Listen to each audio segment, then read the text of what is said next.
Welcome to Hope Through Hard Stuff, a podcast from Winning at Home. Please welcome your host, speaker, and award-winning author, Steve Norman. Welcome back to Hope Through Hard Stuff. I'm so fortunate to have as my guest today, John Kruithof. John is a friend and a mentor. He's a father, a husband, a grandfather, former chief of police here in Holland, Michigan. And John has just had some really powerful insights for me over the few years that we have known each other, especially related to wrestling down hurts, habits, and hang-ups from a Christ-based kind of recovery perspective. John, you've been serving in a recovery ministry for a few years now. What initially prompted you to get into that line of service? Well, it started years ago when I was working in a patrol car back in the early 70s. I was on a patrol mission. That was my assignment, and many times I would be sent to the same home on the west side of Holland. And over, what I would encounter would be a father who was drunk and tearing up his house, ending up assaulting his wife. Over the period of years, I would be there several times arresting him. And one of the things I noticed as I was there was his children, especially about a 10-year-old young lad that was standing there watching all this happen. Well, I took a lot of family domestics during my career. And so fast forward about 15 years later, I get sent to a home up in Holland Heights. And kind of a situation was the same. I walk in, the place is in disarray, father's enraged, drunk. And as I encountered that particular one, I identified him as that young lad many years back who was standing there watching his dad. As I arrested him and was walking out the door, I saw a young little boy about 3 years old standing in the corner, and I thought to myself, if this chain isn't broken, we'll be back for him someday. And I thought, and that really impacted me because I had been in a lot of different domestic issues in my career. I saw so much dysfunctional. That story is repeated many times by different officers who had been in homes and then years later arresting the children. I felt that someday I'm going to do a ministry that would help try to break that chain.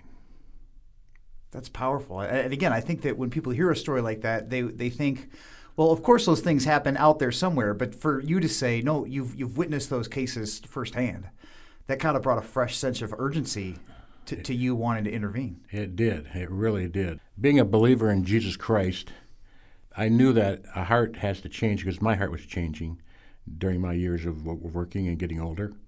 And but one of the things that I encountered personally was in my own family. I had a son who, as he got older, we had issues, like most families do.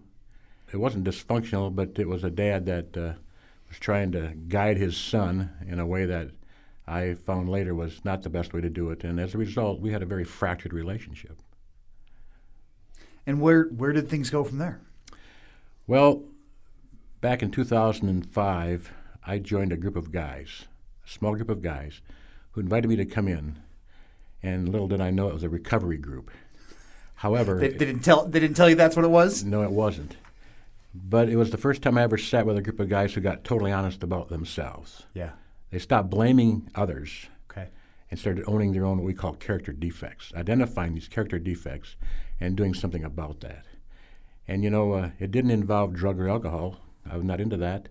I found out that issues of control, codependency issues, having a dynamic personality that's controlling can be harmful also. So during that journey, I found out that I was in a recovery journey myself. And as a result of that, and it took a while, my son and I have a restored relationship that I'm really grateful for. And then I moved on to a ministry called Celebrate Recovery at my church.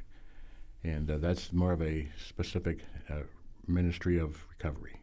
John, where were you in your career when you started meeting with those group of men? Were you still actively serving as? I was the police chief. I was still there and recognizing that everybody has issues. Yeah, you're right. We call them hurts, habits, and hang-ups. And we need to deal with them because they can be damaging in relationships. Yeah. It would seem like if you had control issues, a really tricky kind of job to have if you have some control temptations is to be the head of law enforcement in a municipality. Like when you're at a job where people are supposed to do what you say and you can make them do what you say, that would manifest itself in some interesting ways. It really was different. I felt I was pretty successful in law enforcement, and you're right. I had the position of control, saying this or that, and it was being done. And I thought, well, if I'm successful there, I'll just do the same thing at home. That did not work. I can tell you that did not work. You could be a command officer at work and not a command officer at home. Is that what you were saying? Or you weren't getting great results at home? I wasn't well, with my son, it did not work out well. So, Yeah. So what ended up being the turning point in your relationship with your son? Me trying stopping to control his behavior. Yeah. And identifying my own character defects and working on them. And John, when did the light bulb go on that no matter what you did, you really couldn't manipulate him into whatever outcome you wanted for him? Well, as I was with these guys, just 3 other guys, just 4 of us. Yeah. And we all shared about our own personal issues. And what was interesting is that 3 of the 4 of us had issues dealing with fathers and sons. Yeah. So I recognized that I got to stop doing what I'm doing and start working on myself. And as a result, I started to change. Yeah. Inside, my behavior changed. And then I went down the journey of trying to restoration, it's called making amends. Yeah. Initially, that didn't go so well because I told my son what I was up to. He really didn't believe me. In fact, he said to me, we'll see if you change. And he left again. I knew that I was on a journey myself of changing, and it took years. And how old was your son at this point? He's in his early 20s. Okay. Yeah. Yeah, it took years. It just doesn't happen overnight. And so I encourage people, recovery and restoration doesn't happen overnight. Yeah. It could take years, and it did for me. But I can say now, years later, that we have a very healthy relationship together. That really started my journey of wanting to get involved in other people's lives and encourage them that restoration can happen in broken relationships. Yeah. John, even as you're talking, I think about that parable in the scriptures about the prodigal son, and I think that some of us who are parents who have had conflict with our kids, or our kids have rejected us or rejected our worldview, sometimes the temptation to say, well, the prodigal son, he ran away, and the father's job was never to bend the line, not to change anything about himself, but just to wait for him to come back. And I think there are a lot of parents who are just kind of sitting in their study with their arms folded, waiting for their kids to come back. And I hear you saying, hey, even if your kid does come back, if you're not the kind of person who's any different than when they left, you can't expect a different or a deeper or a richer or a merciful relationship. Am I hearing you right? Yeah, you're right. We sit back and we try to control them if they're still here. Now, if they leave, that's another thing, which my son left. But I worked on myself, right? And when we were able to get back together, I had to share with him how I changed because he felt I was going to continue to try to change him. Yeah. And over time, and like the old adage, the cat's in the cradle, the silver spoon, I'm going to be like you, Dad, I'm going to be like you. A kid's going to watch their dads and change. I didn't want him to turn out like me and because of what I did, and so I had to change, and now we have a good relationship, and we're talking about he talks about himself now because he's got kids. Yeah. So, from when you decided that you want to make a change to when your son actually believed that you were changing, how much time had transpired? I'm going to say probably 3 to 5 years in that area. I didn't really pay much attention to that, but it took years, not months, not weeks. Okay. It was years, yeah. And even that, I think, is both a challenge and an encouragement, because I think that there are some of us who say, hey, if this relationship doesn't get fixed overnight, either I'm broken or they're broken or God's broken. And I hear you saying none of those things have to be true. Sometimes the work just takes time to do well. We have to look at it inside of ourselves and identify, what am I responsible for? Right. And that's true in about any recovery, is what am I responsible for? But usually what I have found also is that there's a deeper root of why is that happening. Yeah. And that's what we got to get to, is what's the deeper root? Why is this causing me to act the way I am? So. And when you looked in the mirror in your own story, what ended up being the deeper root for you, if you don't mind sharing? Sure. What I did and what we all did, the 4 of us, is that we went on a journey to identify our deeper root, okay? We went on a mission of meeting with our parents separately, if they were still around. My parents were. I met with my mom and my dad separately and then together. And I just asked them about their past. Yeah. And I found out some interesting things about both my mom and my dad that led to a deeper root. And then I looked at my own childhood, and I identified a couple of roots. I'm going to call them a couple of lies that I believed at an early age, which impacted me for years. Yeah. And I'll tell you what they were. I believed the lie that there was something wrong with me and that I was not important. And those were lies, but I believed them because of my past. your parents never came out and said Absolutely either one not. of those. No. But you were just kind of intuiting that. That's what I figured as a young age, as a young boy, because of different dynamics that happened in my life. And that's what I believed for a long period of time. You never know what's going to result because of that lie you believe. And when I identified the lie, and I knew it was a lie, then I could get rid of that and then I could change. Yeah. What were some of the unconscious effects of that, of holding on to that lie for as long as you did? Well, I felt that I was not important, and so I didn't get much attention, I felt, so I went and got attention.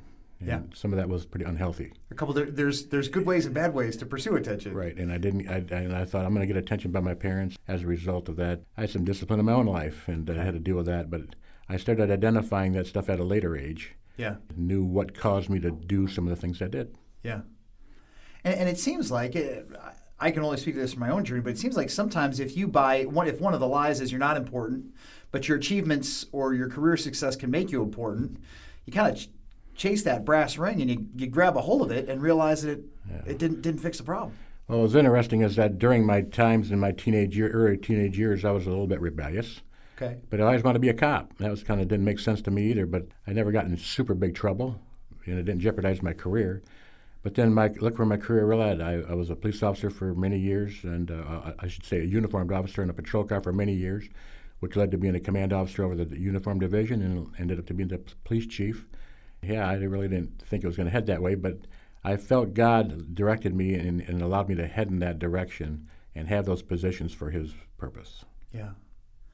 So, John, talk about how you started to get involved in a more formal, structured, Christ-based recovery ministry. Okay, well, Celebrate Recovery is a ministry that I'm involved in right now, and it started at Central Wesleyan Church in September of 2016.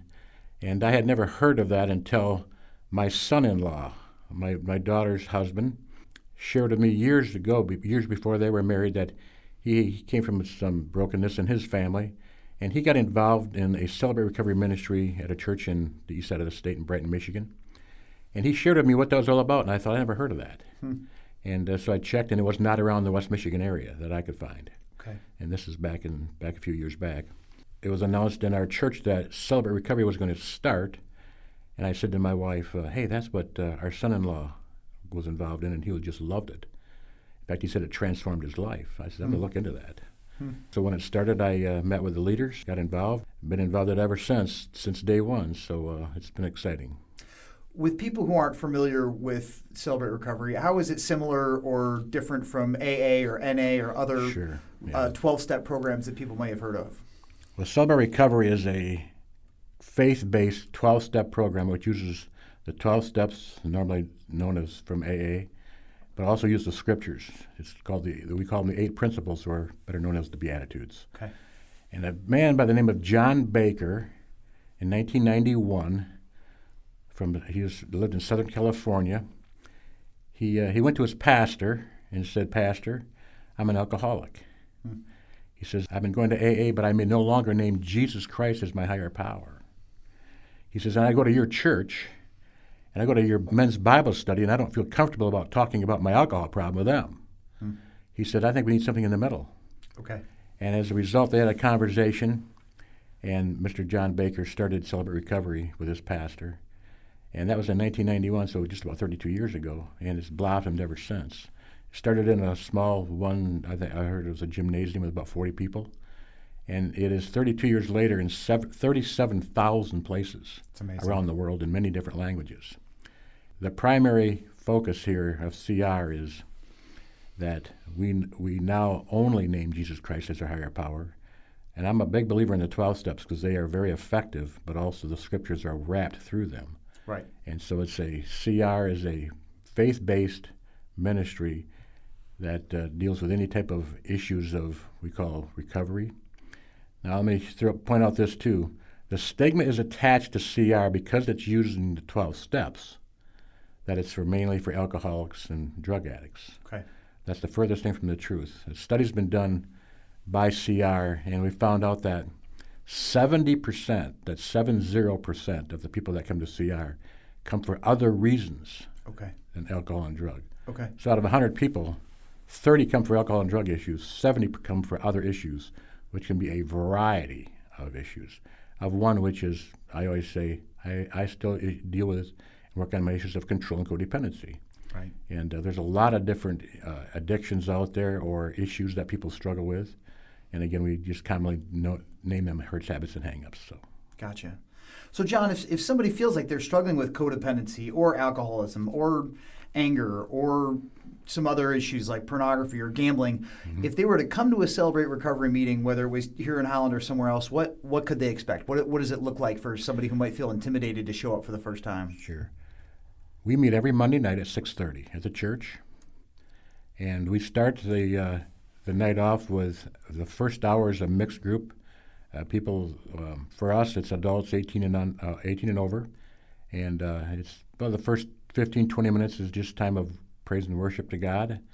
And then there's a teaching of the 12 steps with the biblical implication of it, or a testimony. Every other week is teaching or testimony, and that goes through the whole year. We started step 1 in January of this year, and we'll work through the 12 steps throughout the year. And then again, integrated into that are testimonies of different people that are willing to share their personal story in depth about how God and recovery has helped change their life. That's the first hour, and then we offer what we call open share groups in the second hour, and those are gender specific. The men go one way, the women go the other way. We've identified 5 groups for the men, 5 groups for the ladies, and they sit in groups, smaller groups, and they share about their life's journey and what's going on. And again, that's all specific issues, so the people that are struggling with alcohol and drugs go to one group.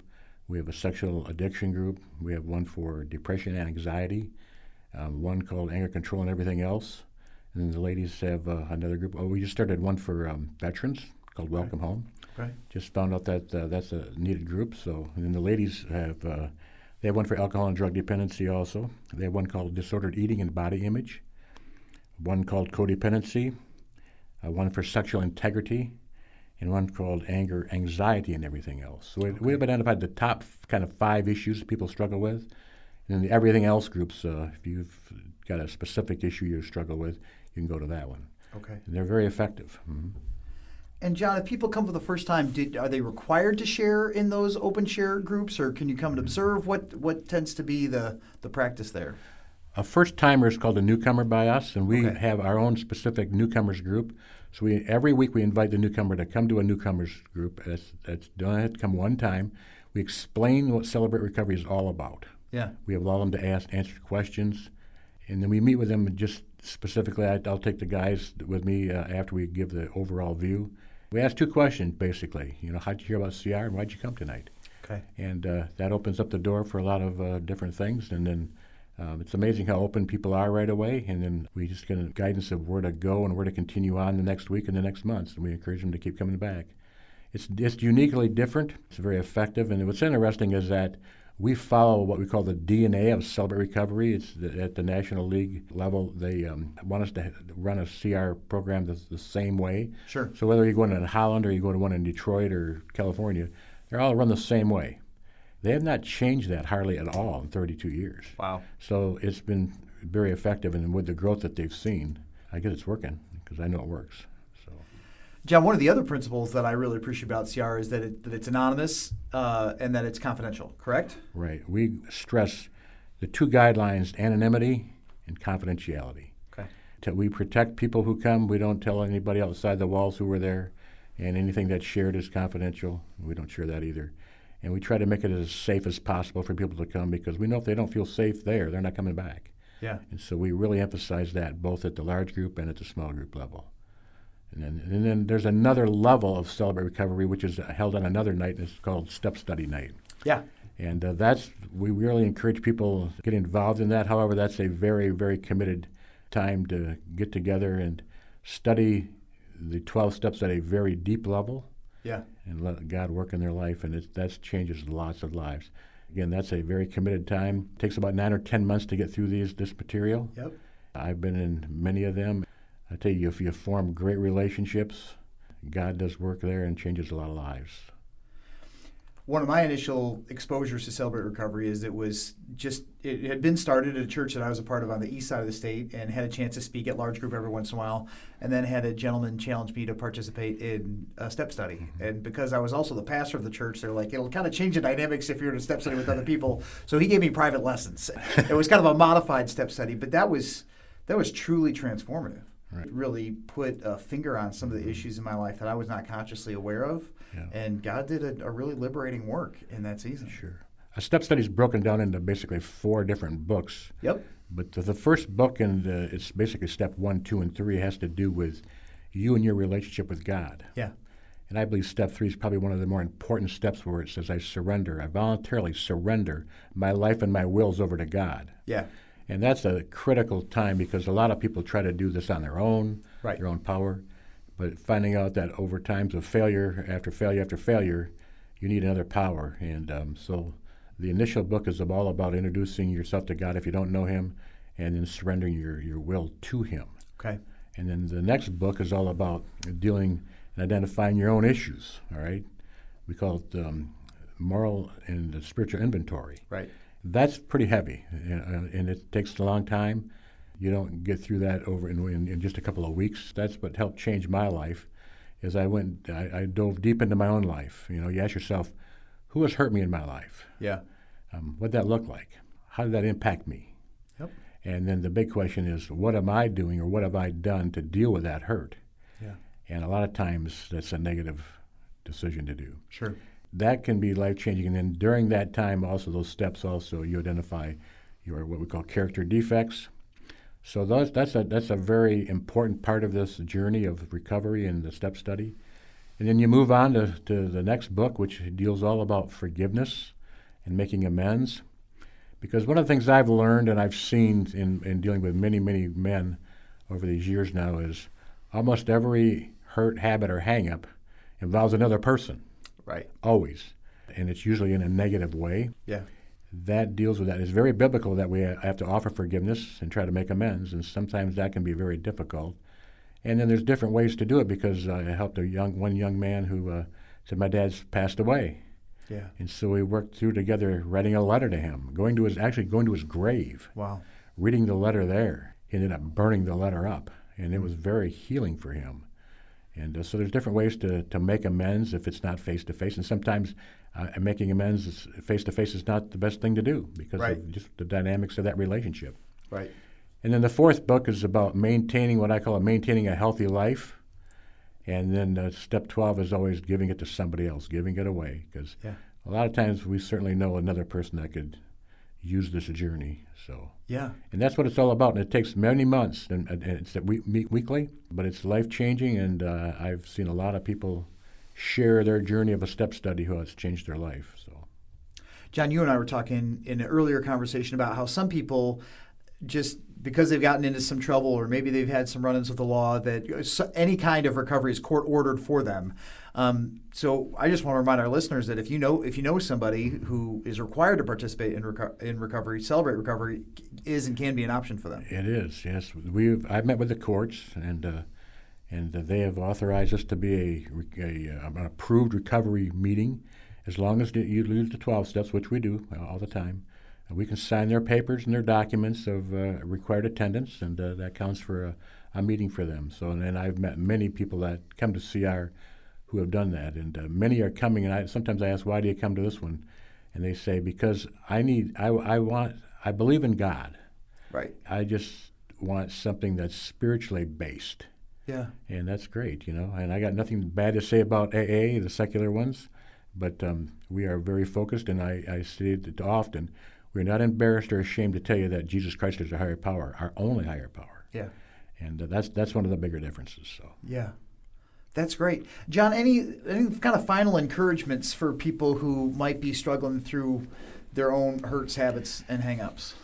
I meet often with people one-on-one. I love doing that. If it works, I always say, I got 5 questions I want you to ask yourself as you're going down your journey, okay?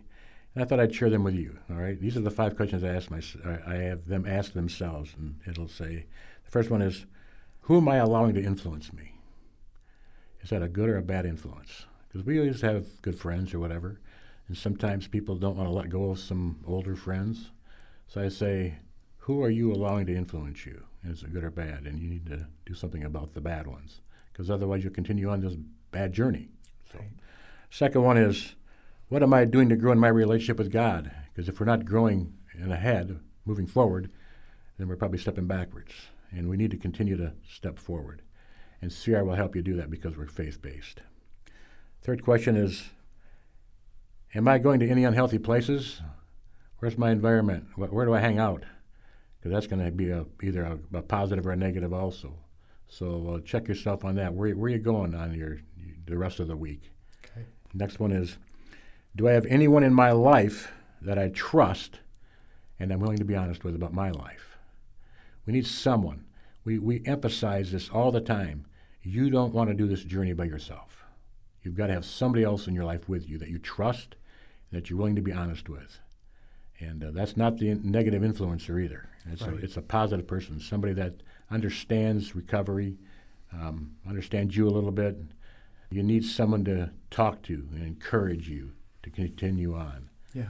And then the final one is, are you attending a weekly healthy recovery meeting? Okay. And so I believe those 5 questions are always asked. You should always ask yourself those and see where you're at with them. And if you answer any of those in a negative fashion, you need to stop and do something about it. One of the things I've also learned, and a lot of people will say, well, I want your advice.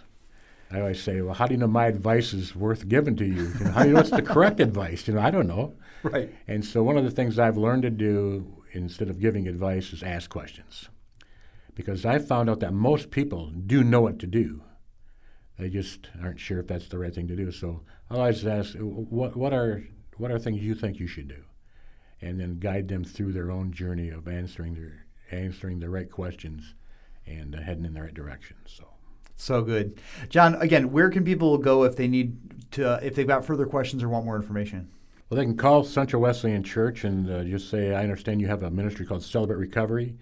And if it's a mail, it's going to be directed right to me. Okay. And I will get back with them so they can leave their number or an email or something. I'll get back to them right away. And if it's a woman, they'll direct it to our ministry leader, Vipka Reese. Okay. He will get back with them. We will answer any questions. Again, we meet every Monday night, 6:30. Entrance H right now. We're going to probably change that because we're going to head into a different part of the church in summer. Okay. And we even meet during holidays. We meet no matter when. Okay. And we modify the meetings a little bit on holidays, but we're there every single Monday night because we know that some people may be by themselves, so we're there. We encourage people to show up, and we say, CR offers hope for the hopeless, a new life through Jesus Christ, and many new friendships. Great, John. Thanks so much for your time, and thanks for sharing your story with us today. Okay, you bet. Good to be here. Thank you, Steve. Thanks for listening to Hope Through the Hard Stuff. If you liked what you heard, please remember to subscribe to it, rate and review it, and then share it with others. Winning at Home offers hope through counseling and coaching, motivational speaking, community events, and other media resources. If you believe in what we do and want to support us in our mission, consider making a donation at winningathome.com.